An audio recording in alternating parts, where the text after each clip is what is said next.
అలలు వస్తున్నాయి, నాకు భయం వేస్తుందిరా, రేపు పడతాను రా. నువ్వు ఏ దేవుడు నాకు తెలియదు కానీ మా అమ్మ నుంచి అయితే నువ్వే నన్ను కాపాడాలి తల్లి. అలారం పెట్టుకుని మరీ లేచాను, స్టేడియంకి వెళ్ళి రన్నింగ్ చేస్తాను. మా అమ్మకి అబద్ధం అయితే చెప్పాను. అక్కడి నుంచి దొంగల గేట్ దూకి అయితే బయటకు వచ్చేసాను. నేను ఎక్కడికి వెళ్తున్నాను చెప్పలేదు కదా, అదే ఏపీ జెన్కో. ఇక్కడ నుంచే మాకు పవర్ జనరేట్ అయ్యేది. మా నెల్లూరుకి తిరుపతికి మొత్తానికి ఇక్కడ నుంచే పవర్ వచ్చేది. వీటిని థర్మల్ పవర్ ప్లాంట్స్ అంటారు. ఏ దారిలోనే సన్ బ్రో కూడా రైజ్ అయిపోయి హాయ్ చెప్పేశాడు మాకు. నాకు పోలీస్ అని కనపడి తుమ్కు అందరు అలా ఉన్నాయని అన్నాడు. మొగలమే కదా లోపలికి వెళ్ళి ఏం చేసుకుంటావు అంటే సర్లే అని చెప్పి జాలిపడి వెళ్ళమన్నాడు. ఇక్కడ చూస్తే ఒక్క మనిషి కూడా లేడు, చాలా భయం వేసింది. ఇప్పుడు సడన్ గా ఎవడైనా వచ్చి భయ్యా చేనుకుడు అని అంటే ఏం చేయాలా?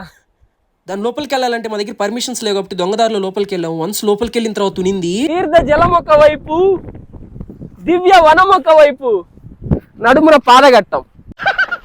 రాళ్ళు ఎక్కువ వీడియోలు భలే వస్తాయని చెప్పి ఎక్కిచ్చాడు. దిగేటప్పుడు హెల్ప్ చేయమనంటే సన్నాసి ఫ్రెండ్ ఏం చేశాడు మీరే చూడండి. అరే అరే ధనుష్ గారు రారా రే, ప్లీజ్ రా, ఒరే అలలు వస్తున్నాయి, నాకు భయం వేస్తుందిరా, రేపు పడతాను రా.